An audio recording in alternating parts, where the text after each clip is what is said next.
सवाल, एक सद्गुरु के चोला छोड़ने के बाद दूसरे में धार कैसे आ समाती है? जवाब, सद्गुरु की धार तीसरे तिल के नीचे नहीं आती है, मगर चूंकि सब जीवों को फैज पहुंचाना है और सबका उद्धार करना मंजूर है, इसलिए गुरुमुख को गुदा चक्र तक उतारते हैं। जब सद्गुरु चोला छोड़ते हैं तब जो गुरुमुख है उसकी सूरत को तीसरे तिल में सर्वांग करके पहुंचा देते हैं। उस वक्त सब पट उसके खुल जाते हैं। तब उस गुरुमुख और सद्गुरु में कोई फर्क बाकी नहीं रहता है। और चूंकि गुरुमुख से आम फैज जीवों को पहुंचाना मंजूर है, इस वास्ते उसके यहाँ कुछ अरसे ठहराने के लिए बंधनों का ज्यादा बोझ उस पर डाला जाता है, जैसे गुब्बारे को डोरियों से नीचे बांध रखते हैं कि कहीं उड़ न जावे। सवाल 23, सद्गुरु जब गुप्त होवें तब फिर किसका ध्यान करना चाहिए? जवाब, वक्त के सद्गुरु का ध्यान करना चाहिए, क्योंकि वो कारकुन रूप हैं। सबब ये है कि पहले सद्गुरु के रूप का अक्ष जो मंडल में पड़ा था, वो अब कारकुन इस मंडल में नहीं है। जब सद्गुरु वक्त प्रकट होते हैं तब वो अक्ष आप हट जाता है और चैतन्य मंडल में कोई फर्क रूप में नहीं रहता और सद्गुरु प्रत्यक्ष के रूप में सत्यधार का दर्शन होता है।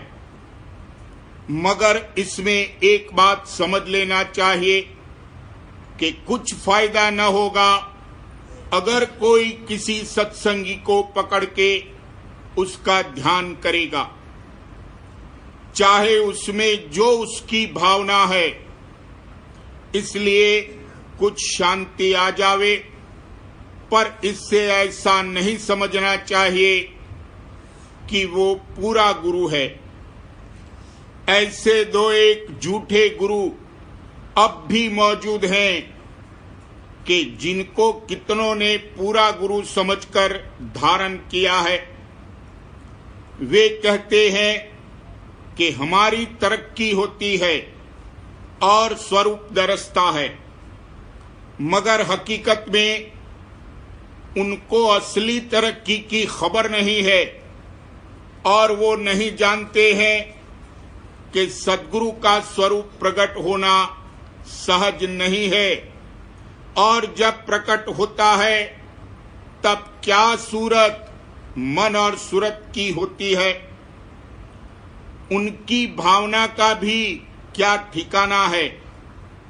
असल में उनके कर्म ही ऐसे हैं, तब झूठा गुरु मिला है, क्योंकि ऐसा गुरु उनके और सच्चे मालिक के बीच में गोया पर्दा है। दुनिया के लोग भी तो खुदा या ईश्वर को सच्चा मालिक समझकर बैठे हैं।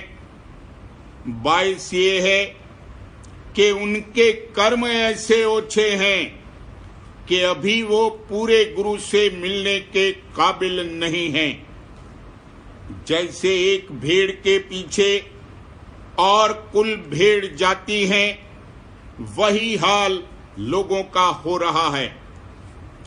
और सद्गुरु जब गुप्त होते हैं तब भी वो धार मौजूद है, यानी उलट नहीं गई है, बल्कि सिमटी हुई है। अगर पिंड के ऊपर से उलट जावे तो कार्रवाई बंद हो जावे। सिमटने से मतलब ये है कि जैसे ज्वार के वक्त लहर जोश से आती है, वैसे नहीं आती। जैसे हुगली नदी ज्वार के वक्त बहती है। वैसे तो नदी बहुत हैं, मगर जिसका रुख समुंदर से मिला हुआ है उसकी महिमा ज्यादा है, और उसमें भी जिसमें ज्वार भाटा होता है उसकी महिमा विशेष है। इसी तरह जिस रूप में के धार आकर कार्रवाई करती है उसकी महिमा भारी है। धार तो एक ही है, पहले गोया हुगली में आती थी, अब दूसरी नदी में आती है, मगर समुद्र एक ही है। वैसे ही भंडार और धार एक ही है, सिर्फ द्वारे यानी देही का फर्क है। सवाल 24 कहते हैं कि बगैर गुरुमुख के सद्गुरु की कार्रवाई जैसी की चाहिए वैसी प्रकट नहीं होती और पूरे तौर से दया नाजिल नहीं होती। ये ठीक है या नहीं? जवाब, पहली नजीर देखो कि कबीर साहब के धर्मदास गुरुमुख थे, चूड़ामन उनके बेटे थे, उनके पीछे कोई गुरुमुख नहीं हुआ, तब कार्रवाई बंद हो गई। गुरु नानक साहब के भी इसी तरह जब कोई गुरुमुख न रहा तब कार्रवाई गुम हो गई। दादू साहब के गुरुमुख सुंदरदास थे, उनकी और जगजीवन साहब की भी गद्दी इसी तरह गुम हो गई। लेकिन मुताबिक हुक्म राधा स्वामी दयाल के जो बराबर गुरुमुख होते आवेंगे तो फिर स्वतः संत कैसे आवेंगे?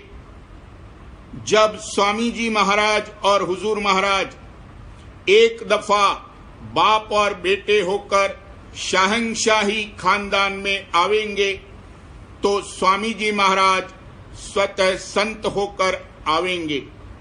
इसलिए किसी वक्त गुरुमुख का आना भी बंद हो जाएगा, पर दया बराबर जारी रहेगी।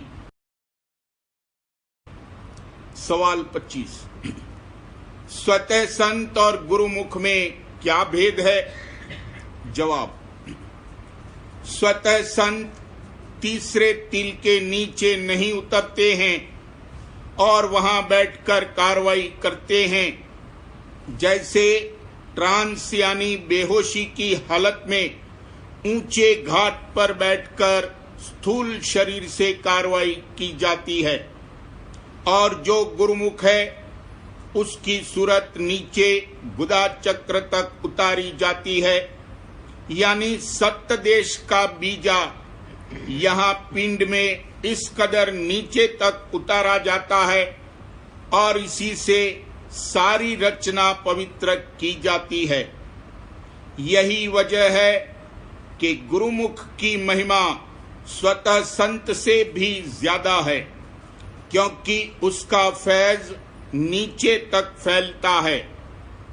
गुरुमुख की गति सबसे भारी, गुरुमुख कोटिन जीव उबारी। कहाँ लग महिमा गुरुमुख गाऊं, कोई न जाने किस समझाऊं। स्वतः संत वो हैं जो किसी के चेले नहीं हुए हैं और जिनके पट सब खुले हुए हैं और अपने आप कार्रवाई कर सकते हैं, और उनके जो निज अंश यानी गुरुमुख हैं उनको पिंड से निकालकर तीसरे तिल में पहुंचाते हैं। फिर स्वतः संत में और उनमें कोई फर्क नहीं रहता।